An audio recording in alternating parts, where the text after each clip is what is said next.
investigation has already happened. So what we have now is a set of conclusions. We cannot change those conclusions because Sherlock Holmes has already solved the mystery. So what we have is we have some set of conclusions, so let's see what we can do with that. So the first thing which we will do is we will pick out some conclusions. But before that, we would like to together read the first part of the plan which I have given to you, the key idea, so that you can understand where we are going to focus. Let's read one of you. Akansha, would you read the key idea loudly? An integral requirement in any course on inquiry and integration is the habit of formulating the rationally justified conclusions in terms of the following structure. First is premises, grounds and background assumptions. Second is steps of reasoning, and third is conclusion. Premises can be of two types. First is grounds, which are based on observations, data, measurements and reports. And second are background assumptions. Background assumptions can themselves be of two types. First is implicit assumptions, which are propositions which are not expressed but are assumed to be true. And second are explicit assumptions. They are propositions which are expressed and assumed to be true. In critical reading and reasoning, it is crucial to spell out the implicit assumptions. So basically we're going to focus there. We will pick up the conclusions. Acha, they are not able to hear me? And also the mic on the recording work. Can I Hello. So what we're going to do for the first learning task, leave the background, you can read that later. Look at the first learning task 1, which you will work in your group quickly, just in 2 minutes, because if you have read the story, you know exactly where to find, sorry, this handout is there in every table. Yeah, please take it.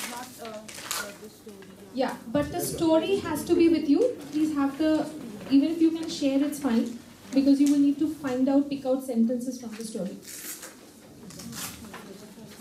So as a first learning task, 2 minutes, and I'm giving you one hint so that it's faster. Page number 15 onwards, the conclusions start. So quickly find out some conclusions in your group, and in 2 minutes, let's at least put down 2 conclusions per group on the table, on the board. 2 minutes. You can discuss also, quickly find, it's okay to talk now.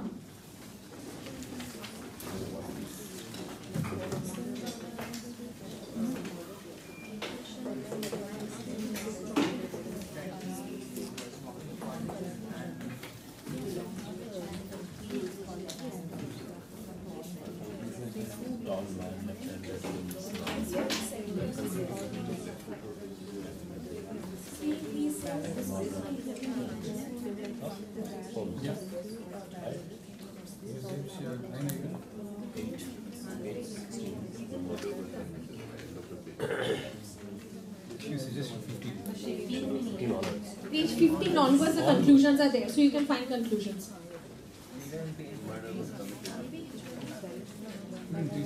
Find out the significant ones, so that it's more interesting. I saw you there, wondering where you're coming from. Good evening.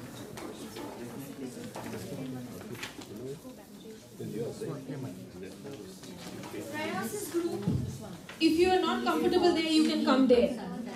Maybe the group which is coming late can be punished by sitting there. It's crowded. You can come here if you want to. It's okay.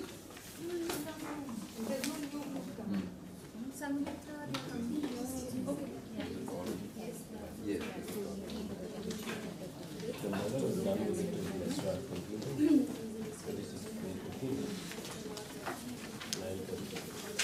30 seconds more.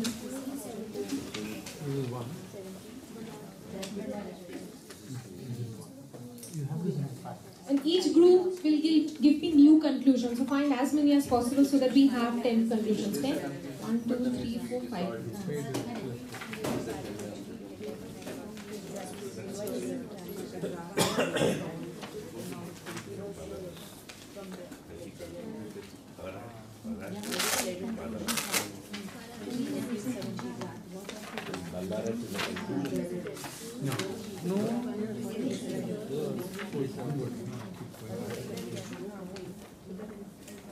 I think we gathered some conclusions, right? Let's start sharing, and we'll see. We'll find more. Because sometimes you will see that there are 8-9 conclusions in the same sentence, so it's not difficult to find. So let's say from Avinash's group. First one. So the murder was done with a stone. Okay, now 2 minutes over. So talking time over. We have to listen to each other. Yes. The murder was done with a stone. Murder was done with a stone. I'm going to write in very short. Murder was done with stone. Very important conclusion. Okay. Second from the same group. Maybe somebody else can say. It was done by someone who has been to Australia. Okay. M murderer. Okay. M is murderer. M is murder. Okay. Murderer was Australian. Was or had been to Australia? Sorry?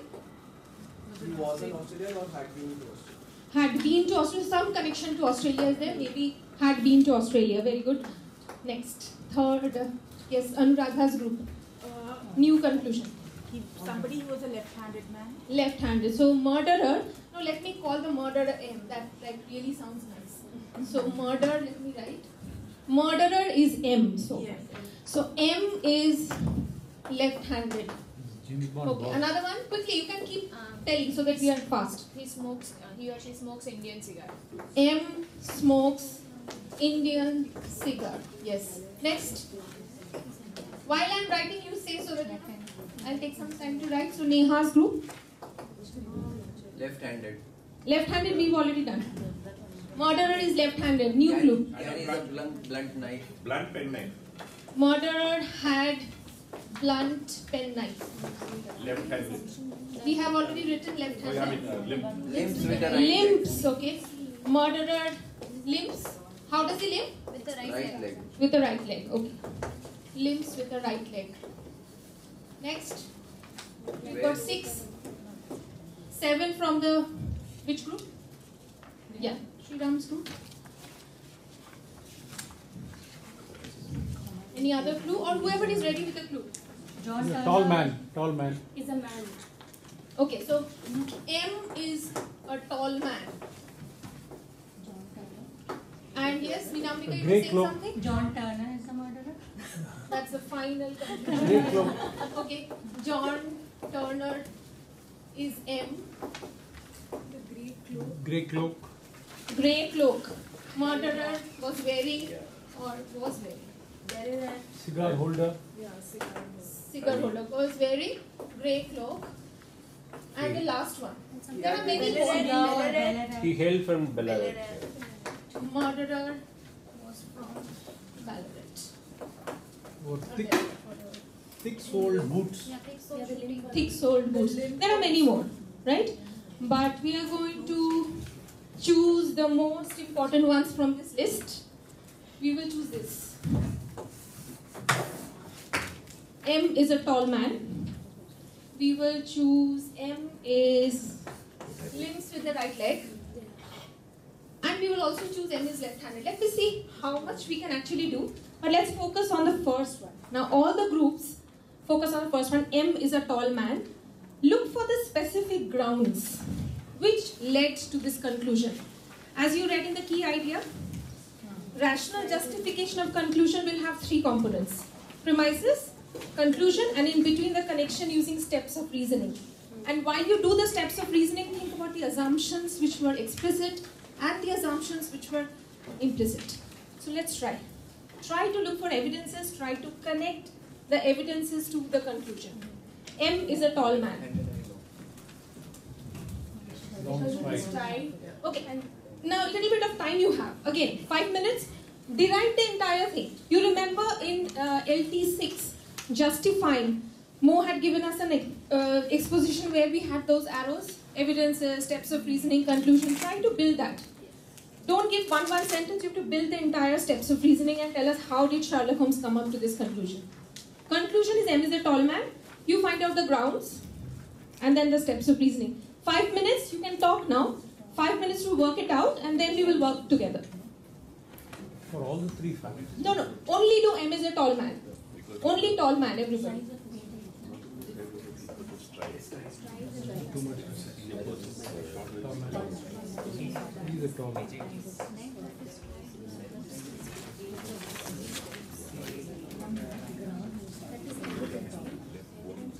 The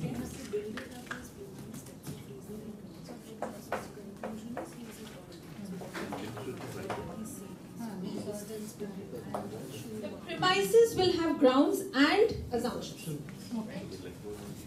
So look for both.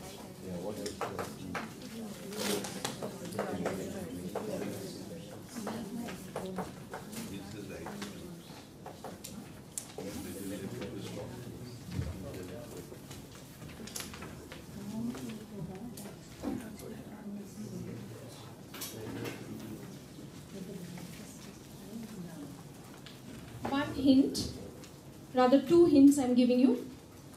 Look for what was observed, because we have only that with us. It's only possible to look for what is observed in the grounds. Then find a direct correlation of that observation with something else, and then try to come to the conclusion. So the next 4 minutes, come up with the steps of reasoning which Sherlock Holmes must have used. Boot. The size of the boot indicates. That is for the boot, nothing to do with all. So the lens of the slide is the only thing. Boot impression is That's right, no? His boots too will be told from his place. Yeah. From the location of the space. This is how you figure it out.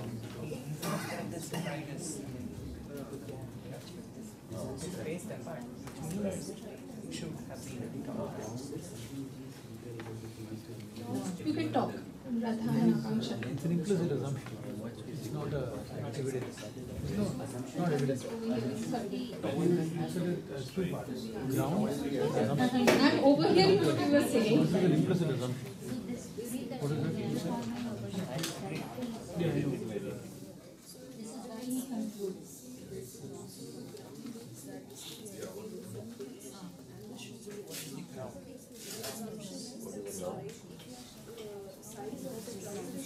Which is reason? Implicit assumption is somebody. Evidence is the Good going. basis. This much I can see good going. And the length of the slide is an assumption. It's an implicit assumption.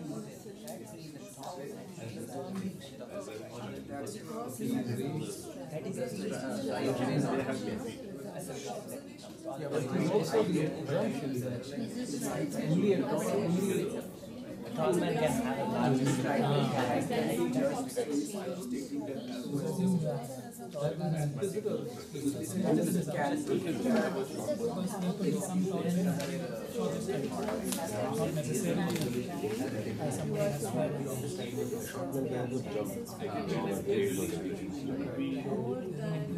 The traces are the ground. Then the distance, what do you call the assumption? Only a tall man, only a tall man can take the ground from the ground.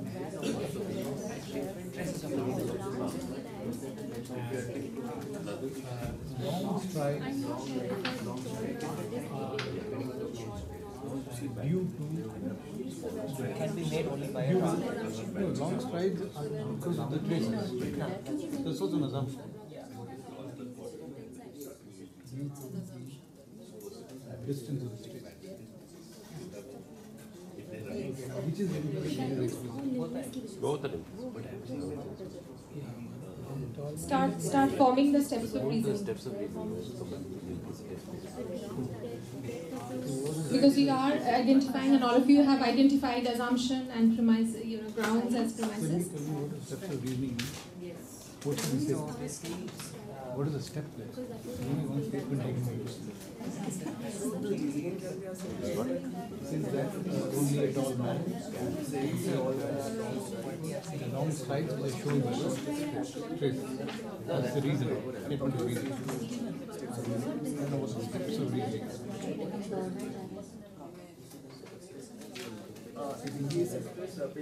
English.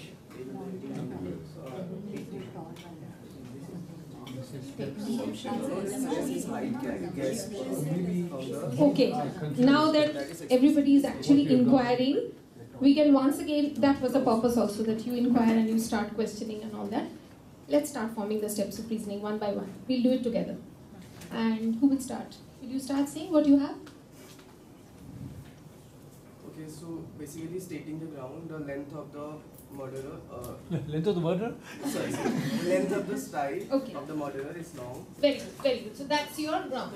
This is what you saw is the length of stride of murderer, which was long, means the size was long. That's what I mean. That the size was long. That was the ground. So you measure the size which you can measure. Can anybody say the next step? What happens if the size is, how will you go to the next step? So you're assuming that it's a long person. Very good. If you're starting, yes, Anuradha. We are assuming that because the stride is long, the person must be long, tall. Okay. So you are assuming that if the stride is long, the person is tall. Are there anything which you are... So actually the assumption is taller people have longer strides. Okay. Okay, one thing. Is there something else in between? The length of the stride is related to height of the person. Yes.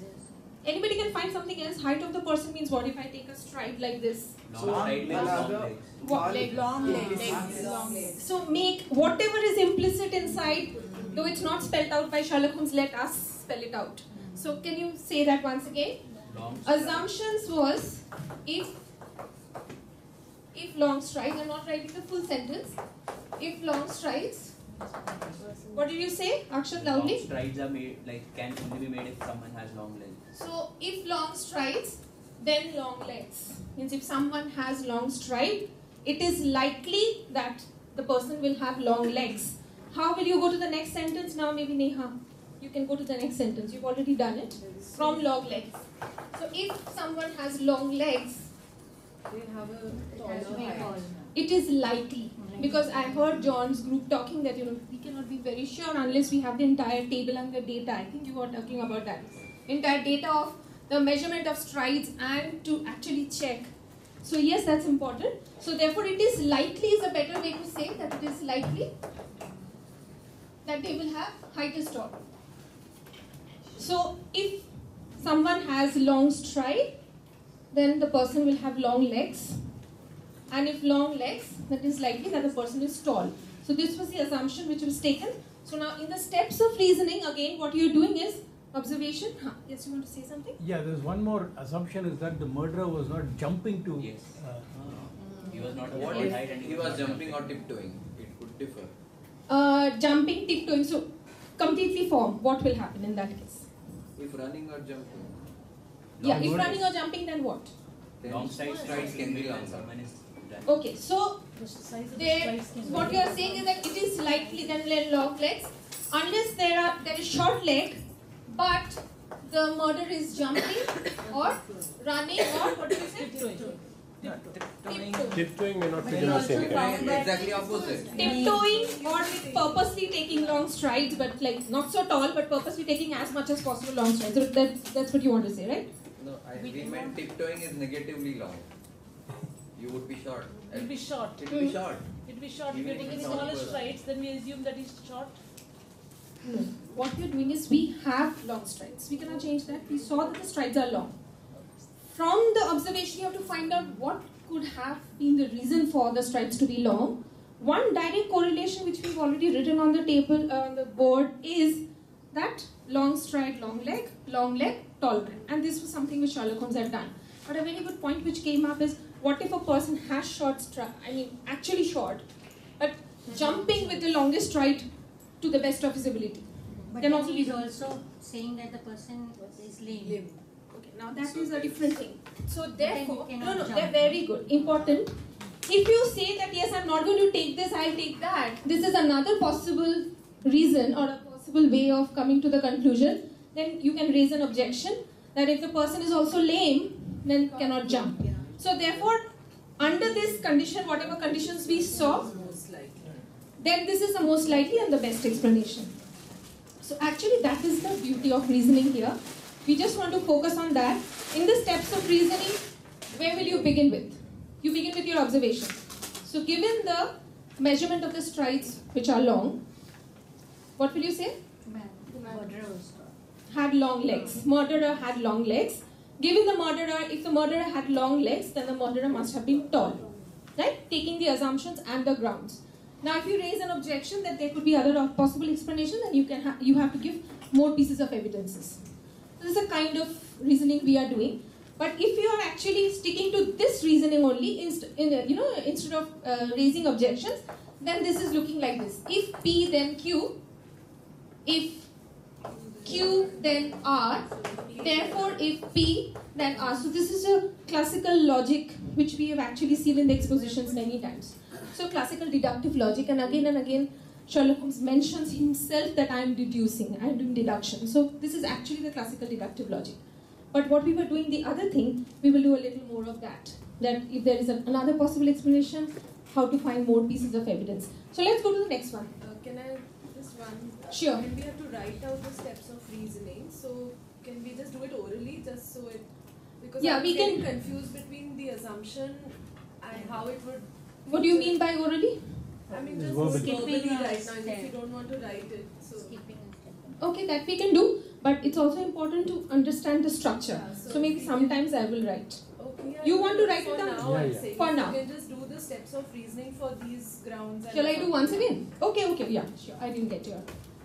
You begin with observation. So, given that the strides are long, murderer M has long legs. Is likely to have long legs. It's better to say likely. Then the next step will be, if murderer has long legs, it is likely that the murderer is tall. What you're doing is you started from observation, then you're finding the direct correlation. So these are all correlational generalizations. So this is also an assumption here. That is an assumption. It is an assumption. See, if you do not, and where are you actually having this assumption? Definitely your experience. From your own experience, and there is some theory, somebody, and it's a very important thing that John and Rashmikant was raising, that if long strides, then long legs. This generalization must have come from some experiment, some experiential learning.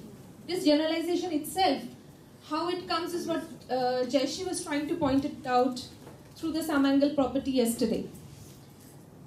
Because from many large sample of things and large sample of strides, and you correlate that with the height of people, and then you find that the length of the leg and length of the stride, whether there is a correlation, and to actually come up with that assumption, that has to be done by inductive reasoning. That's inductive reasoning.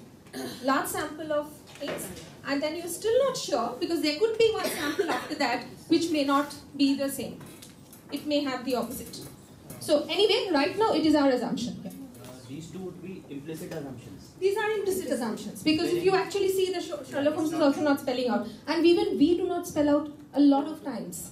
Long legs wala thing is very implicit. It's not And what would natural. that be like? Let's say if we suggest that the murderer might be of shorter height and he was jumping. We will go to another example and find out. So then what you do is, since you are raising that objection, what if the murderer is jumping? Yeah, while going there. Though it is very unlikely that a murderer jumps and goes and makes his presence felt and jumps and goes and kills somebody. But even if that is a possible reason, we will produce another new piece of evidence which is like lame. If he is also lame, if that conclusion is also... Call it like this is implicit. Okay, coming to it. I will not give you everything. You have to go through this, yes. Let's everybody start thinking about the M limbs with the right leg. That will be the next one. But because you have to prove that M limbs with the right leg, so the man is lame, so that possible is not happening. And that also has a name, that reasoning, yes. Exactly. Now, Sherlock Holmes has not done that. We are also not going to do that. Sherlock Holmes never thought that that man or a woman, there were no grounds for us to say what was the gender. He has told man, so let's also assume. We are not going to go out of the story to, find something else. Let's stick to the conclusion given to us. Yeah? Could there be an assumption that height also, like... Could be. Average height. Yes, could be. But he actually mentioned about peculiar boots also. Peculiar boots also. But then peculiar boots and the footprint, where do you think the grounds are coming from? Suppose somebody says, I see some footprints, and I say, he had peculiar boots. Where do you think the steps of reasoning are? what aspect in the footprint is telling me that it's coming from a peculiar boot? Square, or I would say that, if you take the lower portion, the sole of the boot, and if you actually map it, you actually see that what is the shape looking like, the grooves like, that will tell you it's a peculiar boot, not the average kind of boot that everybody wears. So that would be something like the lower portion, the sole of the boots will tell you that. In this case, we were going by the length. So these are different measurement aspects. Yeah. So let's go to the next one. Everybody do a similar thing with M limps with the right leg. Do a similar thing with M limps with the right leg. At the end of it, we will actually see how we are thinking very differently in different cases. So the ground is the impression of the right foot one on this list is different from the ground, right? That is an assumption. Explicit assumption. Right. The impression of the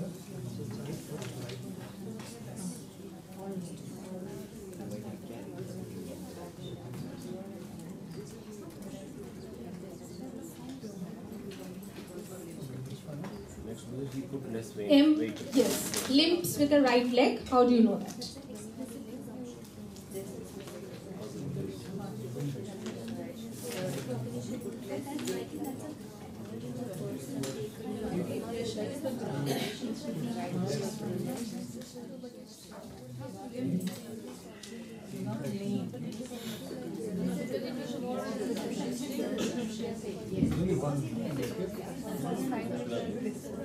That's an improvement.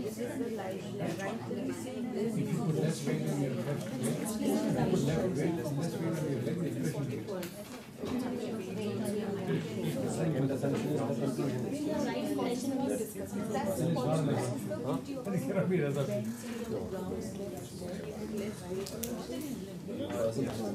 So, ought to be taken.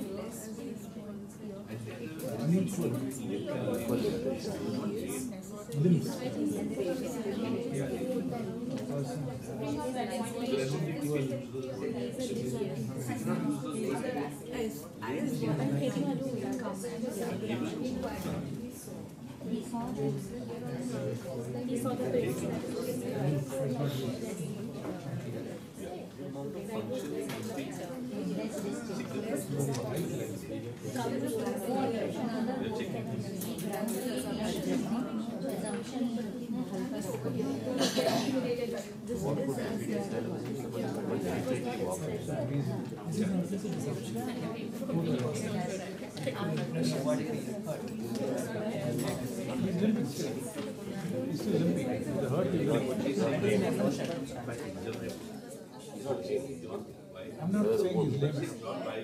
I'm only saying he's lame. Can't assume that he's lame. He's lame. I'm just overhearing, sorry. Hearing Given the, just take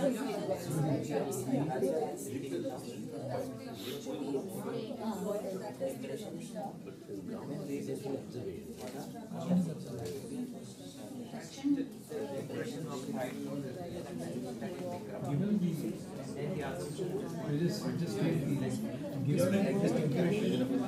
What is the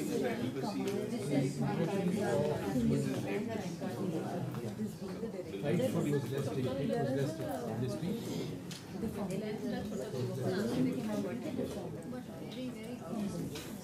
M was putting less weight. It means they are almost in line.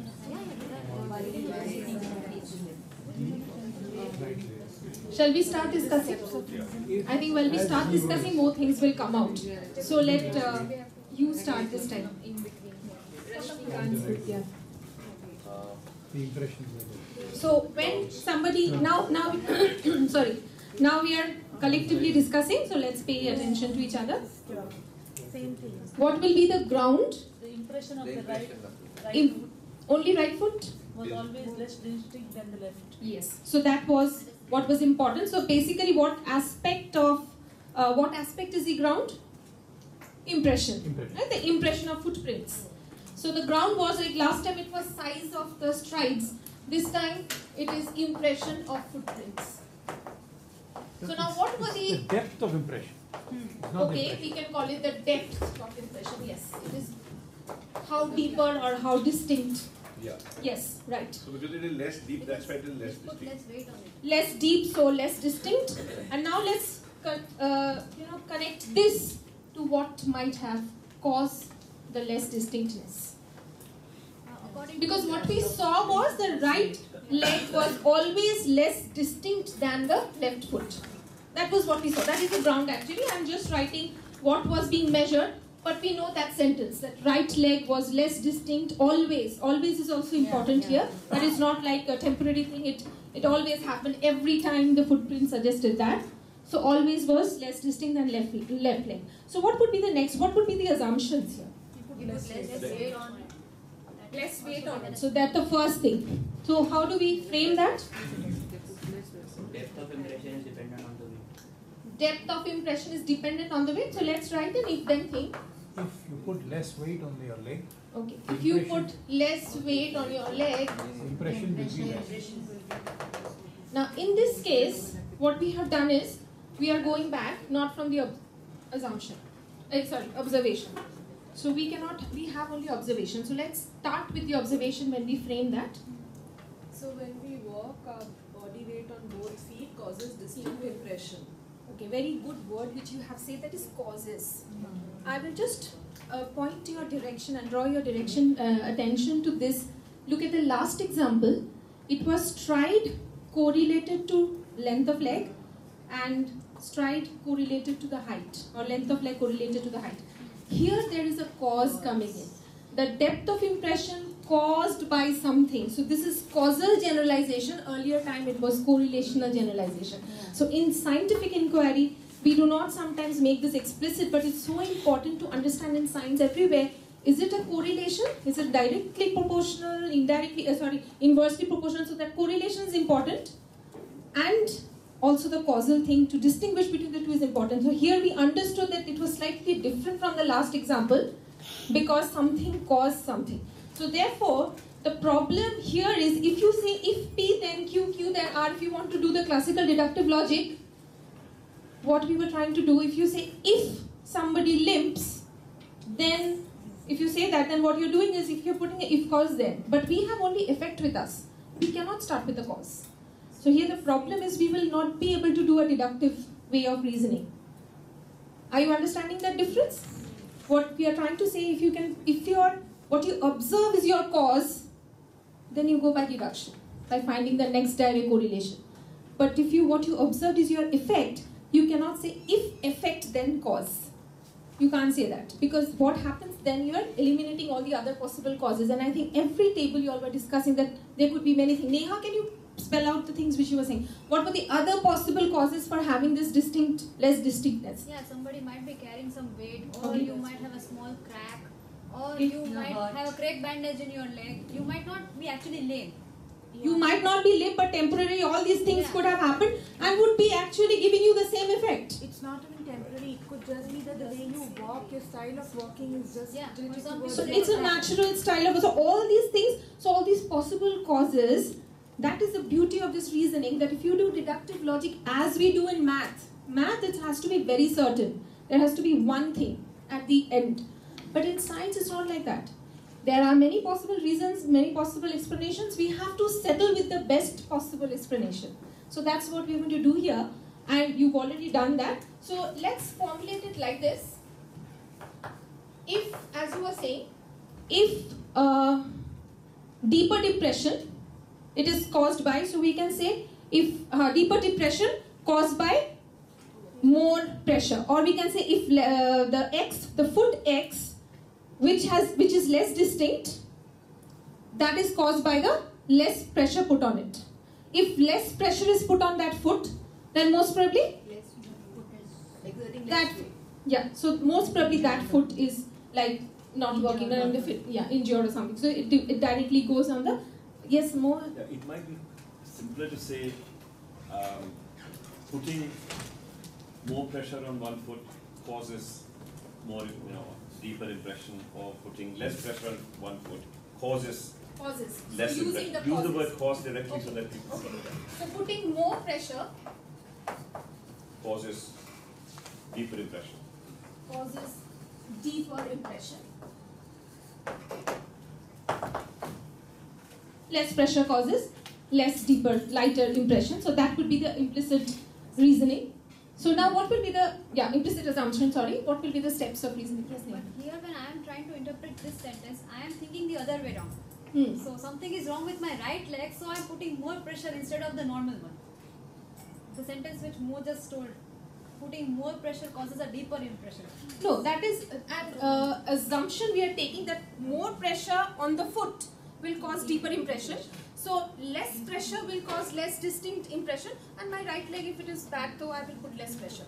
So when you reason it from this, you know that right leg less distinct. So therefore, less pressure was given on right foot. If less pressure was given on right foot, then obviously there was something wrong in the right foot, and it was happening always. There was always an asymmetry in the footprint. So therefore, maybe habitually this person was limping.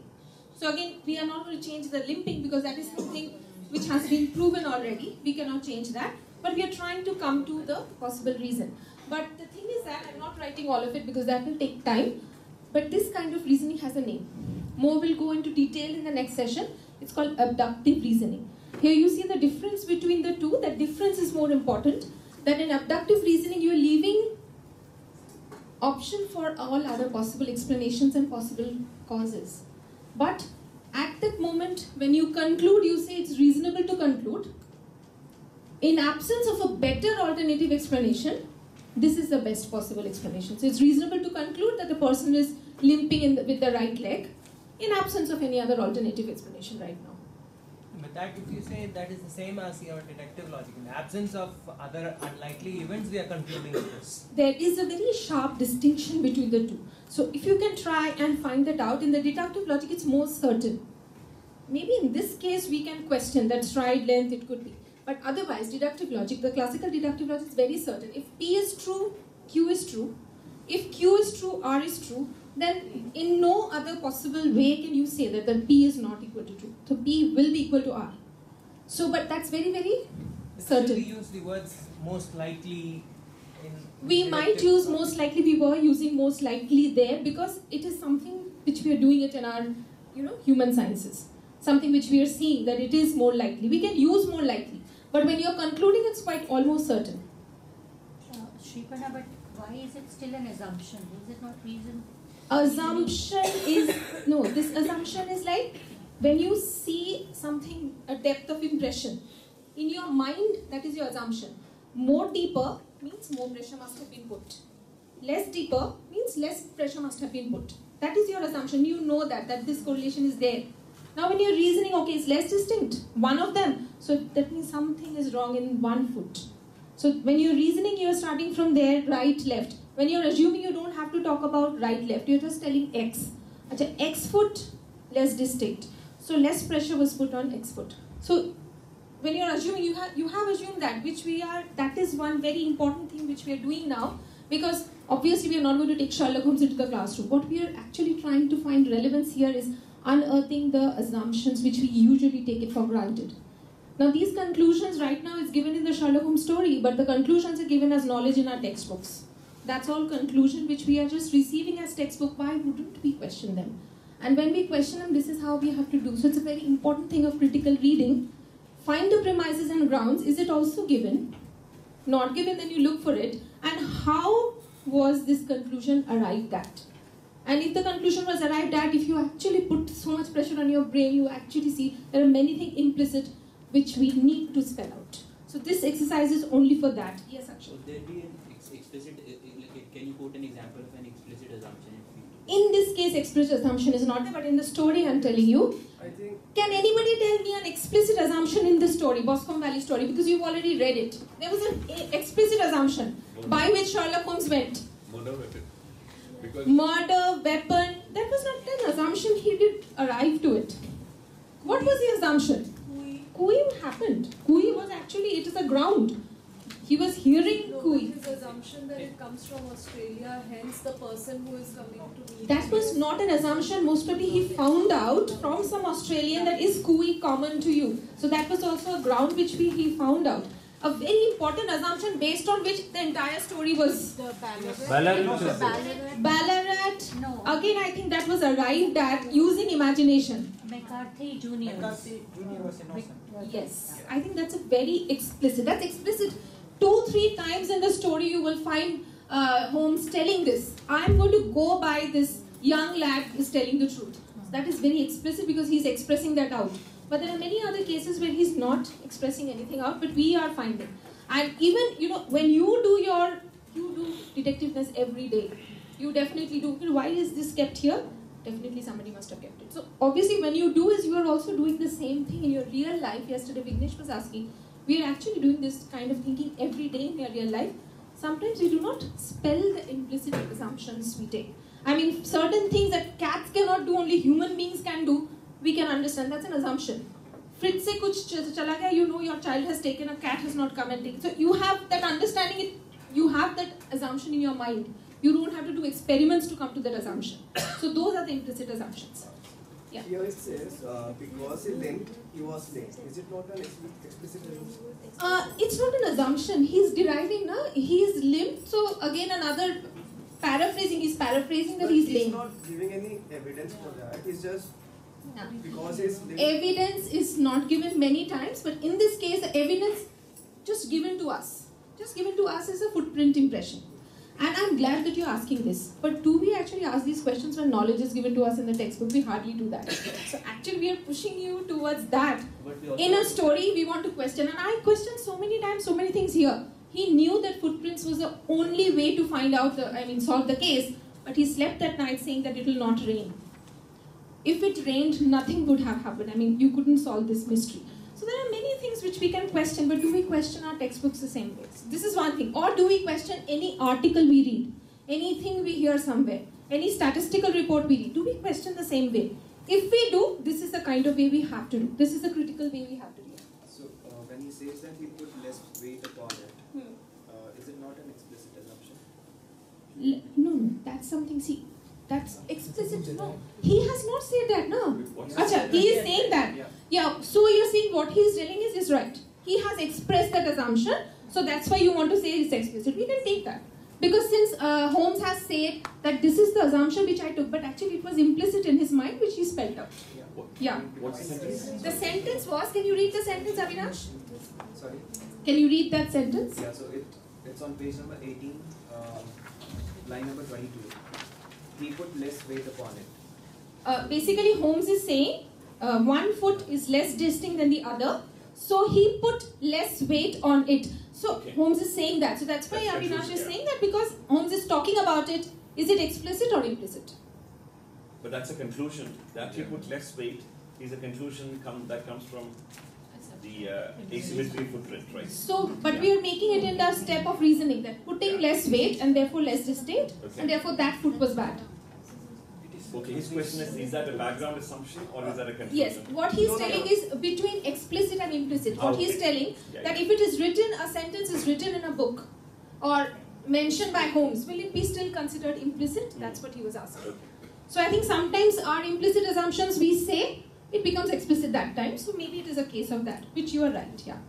I think we will go into the M is left-handed and see, yes. There's one question. You made a remark that if the evidence is an effect, you've got to be careful in the way you write your assumptions. Can you just go through that again? Yes, yes. I will just tell you that.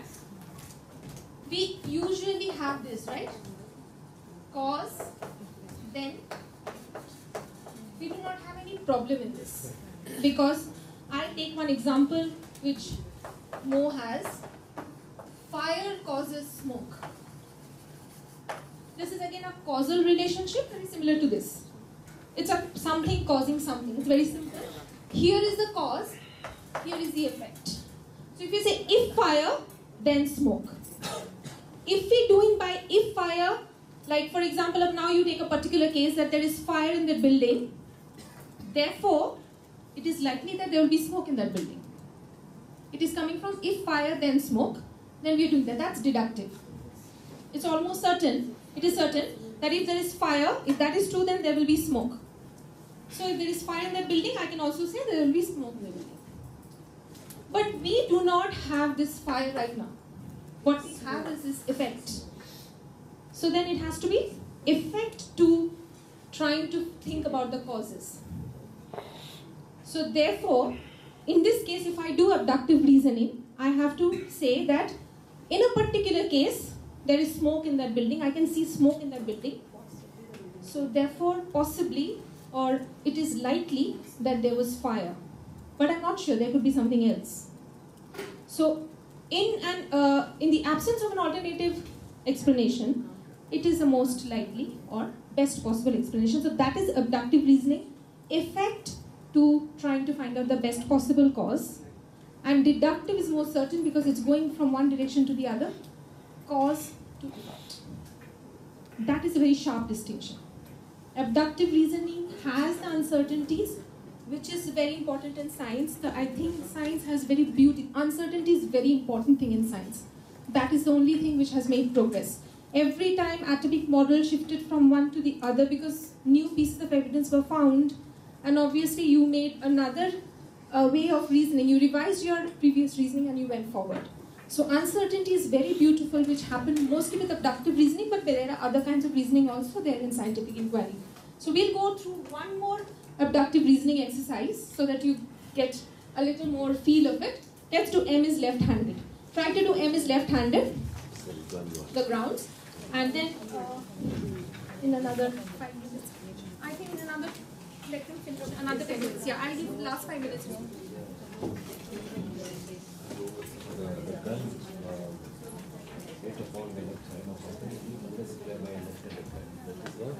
There was an injury here. This is the ground, right? There was an injury of a particular kind. Go through the inquiry and check what is the ground.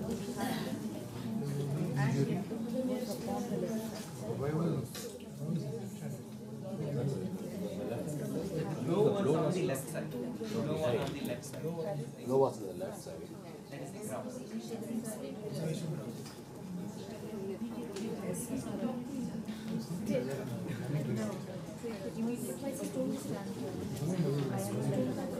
There was a blow on the left side. No, there was no blow. The blow is not an observation. The blow is again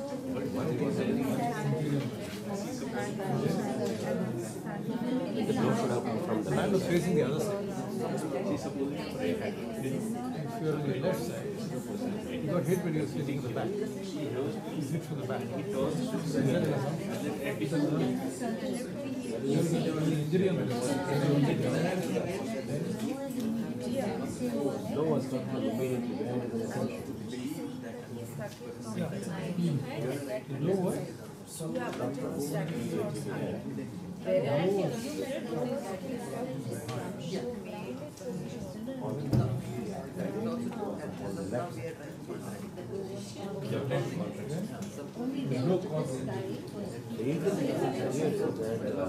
The right-handed side makes the right-hand side. You would not need to cross the piece. He was facing back, he got it on hitting from the back, but why couldn't he hit from the front? What if it got the injury? What did he say? Is it the injury? From the back. That is an explicit assumption.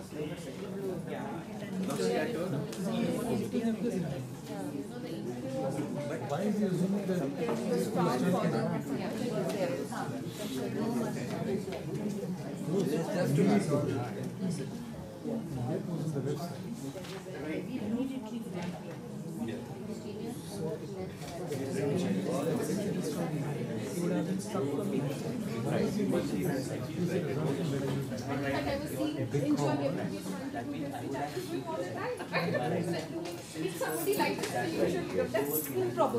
There was no sign of struggle or there were probably, Because if he was Attack me from the front. You put him back. That's it. Right. Whatever led up to that plot.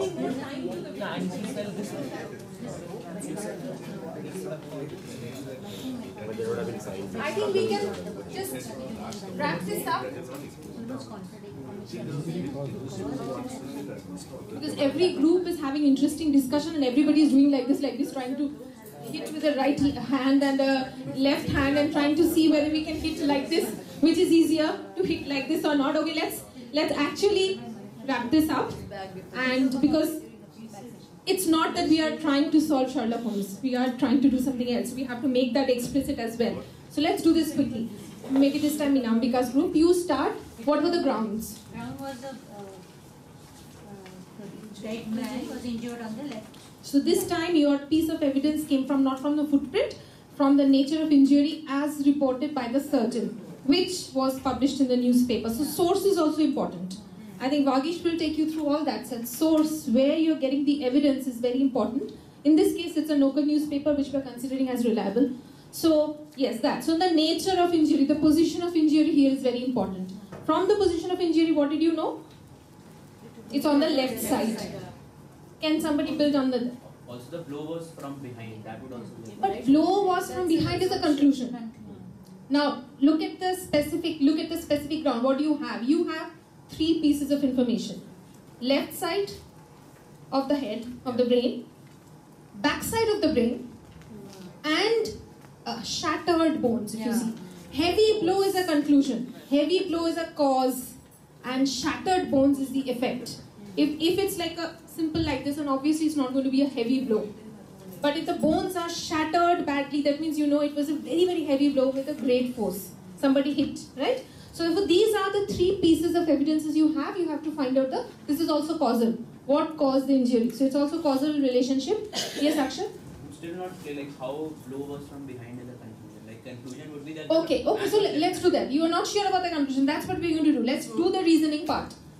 Conclusion from one evidence or one set of reasoning can be used as a premise or ground for another. Could be. So let's begin. Let's begin from the step 1. Otherwise we will get stuck. So let's say like this, that what we're seeing is the left side, right? If the injury is at the left side, then the blow has come on the left side. So yes, you raise objection if you have to, please. Yeah? Not necessary. Not necessarily. What could have happened? It could be the other way around also. Okay, so if let's say most probable then, most likely, if the injury is on the left side, it's most probable that the blow is from the left side. It has to be. How can the blow from anywhere else? If it is on the left side, the blow has to be from the left side only. No. Let's say if I hit him, I am a right-handed person, I hit him, the blow will be Look, on this one minute. Don't go into the handedness so fast. Handedness is far away. We have to keep on correlating things. You started from left side injury. You don't only know position of injury. What happened? This is a very important thing of historical inquiry. What happened in the past? Holmes have no idea. He's trying to make the ideas from the clues in the present. You have to go piece by piece, step by step. So you have left side, position of the injury, and let's do you can always question, and that is the most important thing, but let's do the most probable thing in the beginning. Left side, the blow has come from left side. Yes, John? Yeah, also it is left side behind because in the ground when you... Exactly. So left side, back side, though we should do one by one, but still... Because the medical report said occipital bone which is behind. Behind, right. Left parietal and left occipital bone has shattered, so it has to be behind. Also, another thing is that if... we'll come to that later. Left side, we have agreed to that. So if the blow has come from left side, it's mostly probable that the attacker used his or her left hand. It's more probable. We usually don't do like this or don't do like this, but as Rashmikant was discussing, if you do this, you're giving the victim more time to understand, you can always do this and understand, somebody's there. So this is faster. This is easier. So okay, let's take it for that. So most probably the left hand was used of the attacker. Now if the left hand was used of the attacker, most probably it's reasonable to conclude that the attacker was left-handed. Do you want to object to that? Yes. Yes. I want an objection here. He might be ambidextrous. He might be ambidextrous, he might be a right-handed man. If I am a right-handed person, that doesn't mean that I cannot hit you with my left hand. I can always hit you. So what is the new piece of evidence you want here? Blow was really hard. Blow was really hard. So here we can say the heaviness of the blow is correlated to the strength of the hand. So if so, then we can say, I'm not writing it everything because we do not have time. I'll give you my notes to you, what I have tried to do. If the X hand is stronger, then most probably I will use that hand to hit, right? Which is mostly used. Which is mostly used.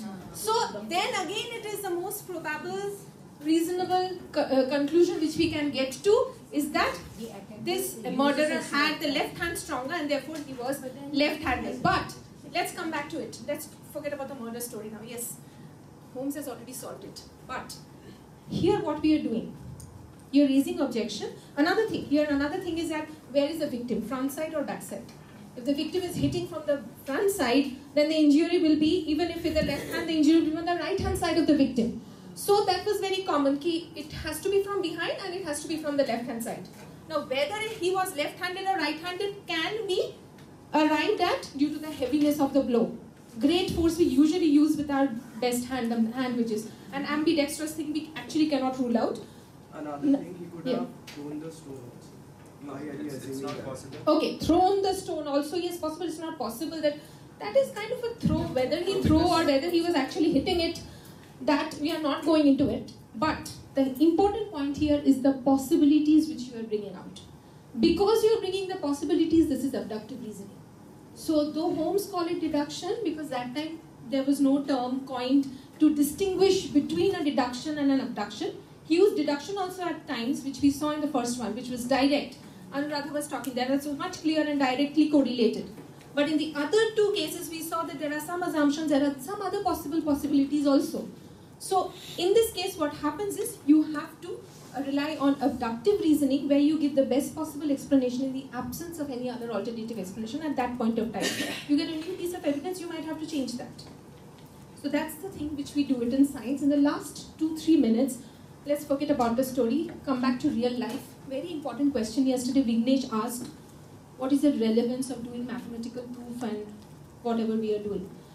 As a teacher, I'm going to tell you what is the relevance, what I felt. Because yesterday, beautifully, some of you said that you are interested in education because of your children. And we are all here because of our children. What we have not done in our education is we have learned a lot of knowledge. But we have not understood how a scientist thinks, how a mathematician thinks, how a historian thinks.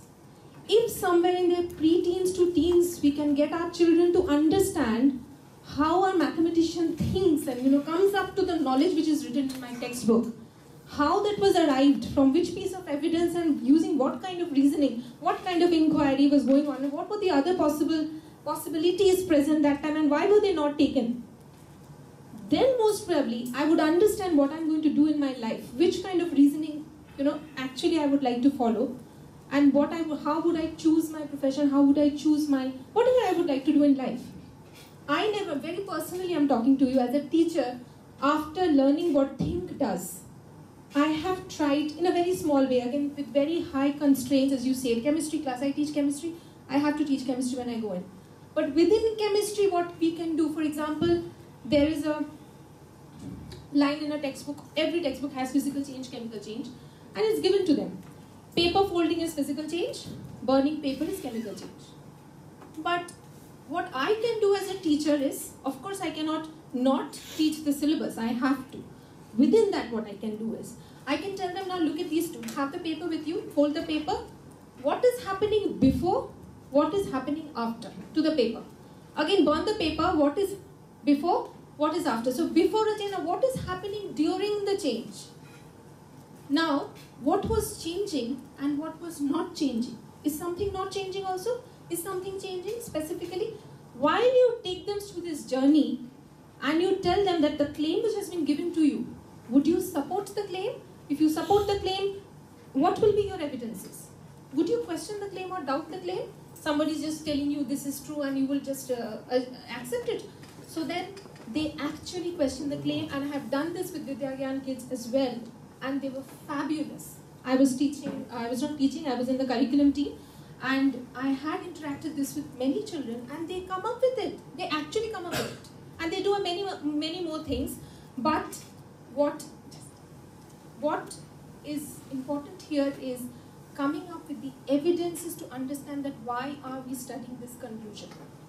And it is not so simple for children to come up with this particular case which I'm talking about, because the difference lies in the composition of molecules. So if by that time if the children are okay with understanding atoms and molecules, then yes, then they will understand the differences in the very compositional molecular level, otherwise there is no difference. So as a teacher, I feel this is very important, and we need to bring that shift. We need to make our children understand how a historian thinks, how a scientist thinks, how a mathematician thinks, how their mode of reasoning is. That is the relevance, I feel.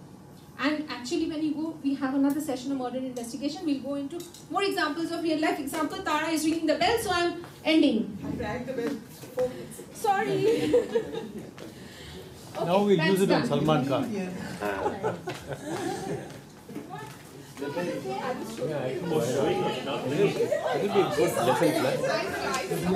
You know what? Yes. The next lesson plan should be on Salman Khan. Salman Khan, and we will investigate. Yes. Over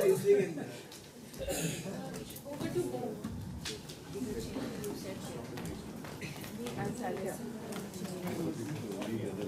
I'm going to copy your notes sometime.